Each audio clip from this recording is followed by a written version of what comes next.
Hello friends, welcome back to this video session on Java Programming Fundamentals. We are discussing Module 1, which is Object-Oriented Concepts. In the previous video, we discussed what is a programming language and different types of programming languages.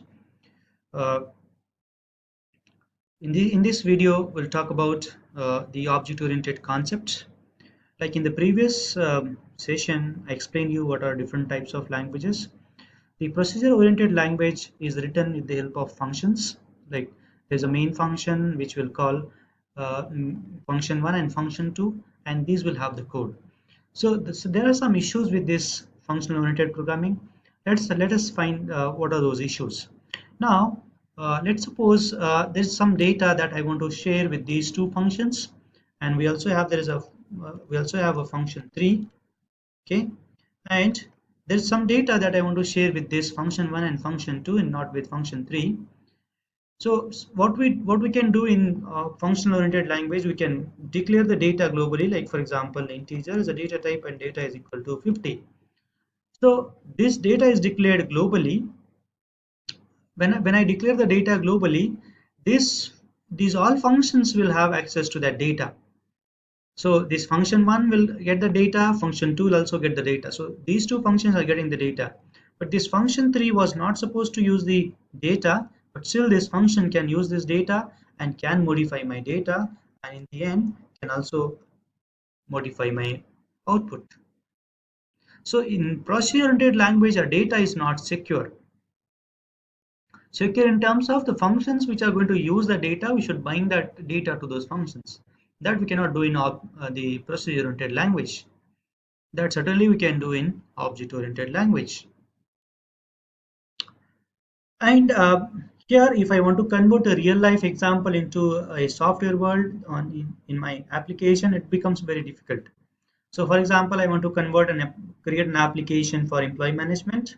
So I should be creating methods or functions like create employee, delete employee, update employee, or calculate salary, calculate bonus, allocate leaves.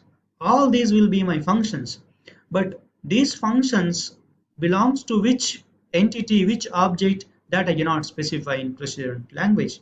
But we can do that in object-oriented language. So let us go ahead and see what is object-oriented language. As I mentioned earlier, the programs are written using objects. So let us start with what is an object first. So what is an object? So object is any entity which has states and behaviors. Any entity which has states and behaviors.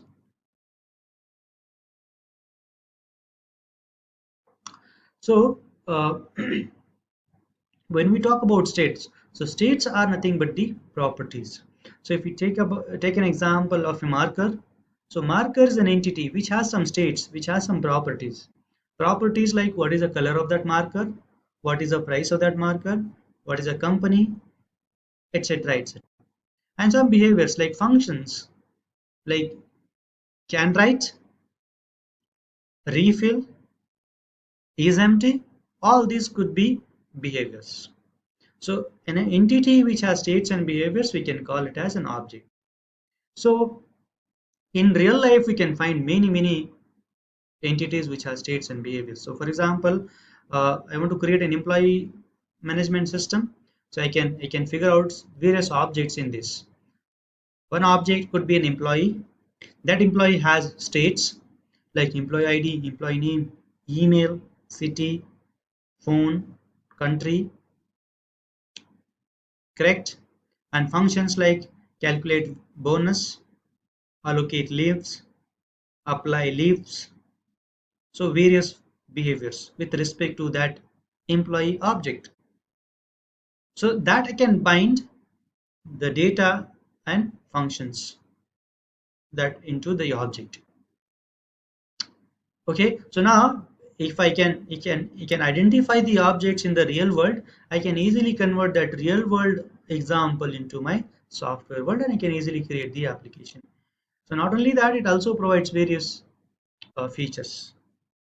So Other features of object-oriented language are encapsulation, then abstraction, polymorphism, and inheritance. Abstraction, encapsulation, polymorphism, and inheritance. So these are the features that object-oriented language provides us. So now how these features will help us write a better code. So first of all, I need to create that object into my software. So in order to create that object into the software in my application, I must define a template. That template will tell me what all the properties we are going to have in that object. So, and what are the functions we are going to have into that object. So that template is called a class. So class is a blueprint for creating objects. So we identify the objects, and when we start writing the code, we first define the template, a blueprint for creating those objects. So class is going to contain the properties and functions. So when we put the functions and the data, the properties together into that class, this process we call it as encapsulation. So encapsulation is binding data and functions together into a class is called encapsulation. So binding the data and functions together into a class. So like when we create a class, we are going to implement the encapsulation. At the same time, we're also implementing the abstraction. So what is abstraction? Abstraction is exposing only those things which are essential and hiding all the unwanted details. So for example, if I want to create an employee management system, I won't be considering the employee's weight, employee hair color, skin color, correct? So what I would be considering for that employee is employee ID, email, salary, details which are required for my application. The details which are not required for my application, I will not consider. So that process we call it as abstraction. So abstraction at the design level, abstraction we can also achieve at the implementation level. So abstraction is exposing only important things and hiding unwanted details. So best example I can give is a employee. So employee, if I want to design my application, I will not consider the weight of that employee. I will not consider height. I will not consider how many diseases that employee has. No, we will not consider these details. But when we create an application for the hospital, then we may probably want to have these details like height, weight, then how many diseases that employee has. Correct. So that is abstraction. So when we create the class, we make sure what are the important things for us, what are the functions which are going to put into that object. So when we create a class, we implement encapsulation and we also implement abstraction in it. Okay. The next feature that object-oriented programming language gives us is polymorphism, in which one name and many or one name different functionalities. One name, different functionalities, an ability of an object to take many forms. Okay, so with this one name, I can perform different operations. So there are two types of polymorphism basically. One is compile-time polymorphism that we achieve using method overloading, and runtime polymorphism that we achieve using method overriding. So these things we'll discuss in more detail when we see the implementation part.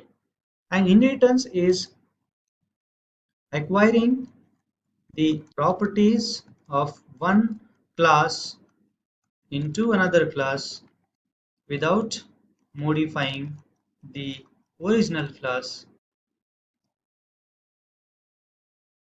is called inheritance. So basically it is for reusing the functionalities. So if you already have defined some functionalities into a class X and the same functionality I want into the class Y, instead of rewriting that functionality from what I can do is we can copy that, or we can get those functionalities into class B simply by inheriting. So I can inherit the data and get it into my second class without rewriting the code. Correct? So it is basically for reusing the functionalities. So these are the basic four pillars of any object-oriented language: encapsulation, abstraction, polymorphism, and inheritance. So some languages are object-based language in which not all these features are supported, but the object-oriented languages must support these four features. So that is all we have in this video. So thank you for watching. We'll see you in the next video.